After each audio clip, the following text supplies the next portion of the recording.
Do you think it's possible, given the how news is so polarizing and skewed, and it's hard to know what's real, and it's all seen through a frame of someone's kind of end goals? Do you think it's possible to diagnose a candidate as narcissistic? Fail for you through the reports that we hear through media or through like observing them speaking? And I'm like kind of dog whistling Trump. Do you think it's possible to look at what the news says about him and what we can see through his speaking engagements? Can you diagnose? I mean, I think that there's a lot of, if you think about some of the character traits that he exhibits and some of the personality traits that have gotten him to where he is, there's certainly things that he meets some You're of looking the at that criteria. list. Which one do you think? Yeah, I mean, I would say that there's a sense of entitlement for sure. Entitlement because I'm just going to give an example of it. And I'll just say this right now. This isn't really a political show. I would talk to someone who is my best friend turned into being a Trump. He's a Trump supporter, and I love him. I still converse with him, and I would never cancel anybody. I wasn't huge either way, to be honest. Right. I didn't think there was a good choice. But so I think an example of that would be presenting himself as a self-made man in a world where his dad started him off with like this $1 million kind of loan. Would that be an example of that? Oh, okay. So you're saying like sort of, how would you characterize that? What would you say? How would you frame that behavior? Well, it was the one you just said. Misrepresenting himself. Yeah, he's presenting himself as this like self-made man. Like I did it. I pulled my boots up by my bootstraps, and I made it out there. And not acknowledging the tremendous privilege and support that he had through his father and his father's relationships and connections. Well, I think, is there that capacity to be self-reflective and really introspective? If you're able to represent yourself in that way, and that is not in line with the objective reality, like maybe there was, as you said, like he had support from an early age. Now, that being said, I think people have said that I think I've heard it thrown around in media, and that he's often used as I think he's an interesting person. He has a lot of these characteristics, right? Craving attention, requiring admiration. I mean, you could say an example of craving attention would be he putting his last name on buildings everywhere. Maybe. And being on TV and wanting to be. Trump has been in the media since I was a child. Long, sure. Yeah. We grew up in that generation. TV shows, on the side of buildings. Trump has been a brand since I was a kid. Sure. Yeah. That'd be an example of that. What's another one? I mean, I think it's interesting because you see how his behavior when he's talking and when he's speaking, his display of what people might say is like confident or arrogant, so that's, you gotta be confident if you're a president, though. The thing is like how much of that, but I think he owns it. He's just kind of like, this is who I am. And there's he does. Aspect of this is who he is. And now, I don't know, there's a lot of different ways. Now, on the other end of that, are there some of the criticisms being some of the exploitative behaviors, or where he like wouldn't pay the people that worked on his projects? Perhaps. Like he just like shh. Yeah, I don't know. I mean, there's been a lot of criticism in terms of like how he's operated businesses and stuff, right? Like he's definitely so. But what I think is super interesting too is I always encourage people. I think what I have appreciated is his willingness to go on sort of long form podcasts. Yeah, he went on Theo Vaughn, he went on Joe Rogan, and they just went. They just went. He did the weave, baby. Yeah, and I think it's interesting when you hear him speak and stuff. It's like there's some aspects where it's like he can be very endearing. He can be super charismatic. He didn't get where he got by not being endearing and charismatic. And so I don't know. I mean, I think that people should really take the opportunity to hear people. I don't think our political, the way that the debate format, for example, is the best Oh, display of how that was ridiculous. like I I think we think. need to be encouraging these long form conversations Yeah. where you're hearing these.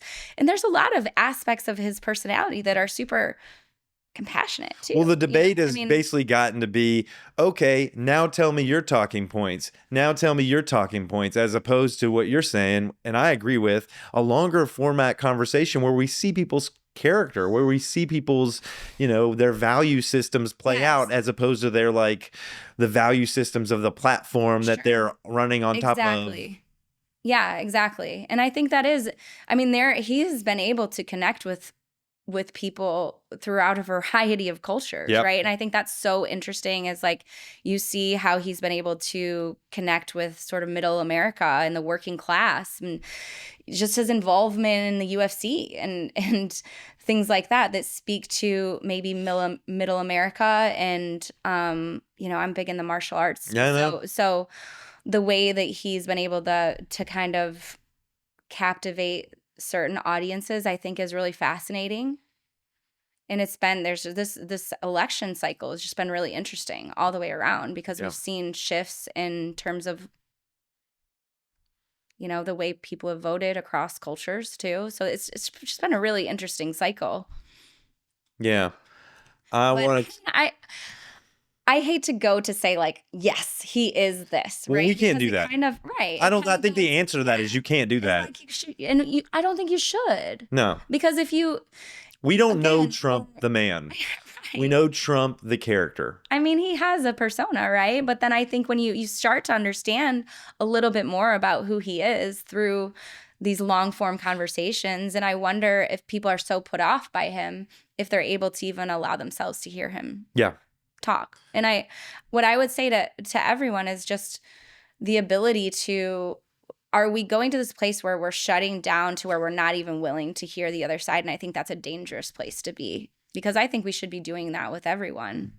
We should be inviting that type of conversation, and we should be hearing people out and really understanding who they are as a person. I mean, I listened to Vladimir Putin on, I think it was on Tucker Carlson, or I listened to him. Yeah, when he went to Russia. Yeah. Yeah. And also I listened to him, I think I don't know if he's been on Lex Friedman's podcast or what, but he was on a few different podcasts. And it's like, I think it's interesting to understand they're just people. They're people. They're people with values, and they're making with decisions. I think the demonization of these cultures, yeah, that's almost this neo Iron Curtain-y type of thing, this like anti-communist thing, isn't helpful. We should look at people as humans. What happened there? What's going on? What are their motivations? What are their values? I could see him being scared of the NATO getting more powerful and that being a threat to that whole country or whatever. But I don't think we're getting all of that information. I mean, and there's a value to listening to them. I think it's super important. And I try to look and listen to a variety of different perspectives and a lot of different types of podcasts. And I really gravitate towards the individuals who are not afraid to have individuals who might differ from their value system on, or to even just challenge themselves to meet with world leaders that are highly controversial. Yeah. And be able to put themselves at physical risk to be able to put these conversations out there. I really value that, because I think that's where you start to understand. And people are neither all bad or all good. No. And that's where I think it really, from a psychological perspective, is like, I mean, I wouldn't be able to do the work that I did if I didn't have the capacity to try to really understand, like, who are they at the core? Yeah. How did this identity construct itself? And maybe to believe that they're good, that there's goodness in there. We all have the capacity for good and evil. And if I don't think that and that can be on extreme scales. And I think we have to have that understanding about ourselves as individuals and understand that as well as it relates to other people. That at the end of the day, when we think about, even world leaders who are responsible for horrific things, but like I think this is really interesting. I have I think, a way to maybe identify.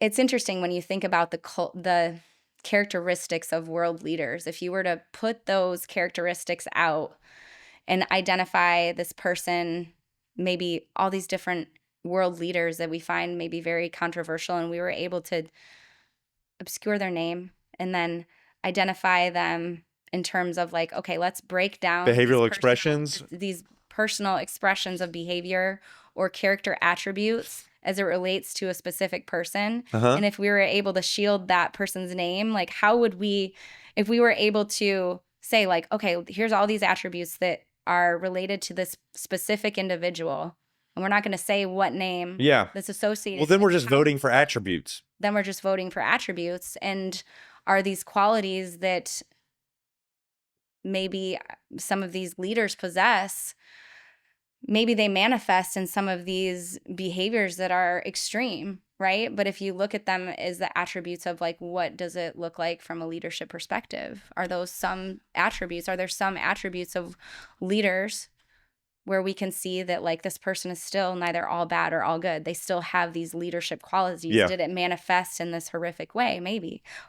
But are we still able to say like their leadership qualities are still there? They were able to, for better or worse, they were able to, I think that's what's fascinating about it, is like we're able to gather people and, Yeah. you know, and that's Get a dangerous. That can be backing. dangerous. Bring a platform. Yeah, Right. that takes a lot of succeeding.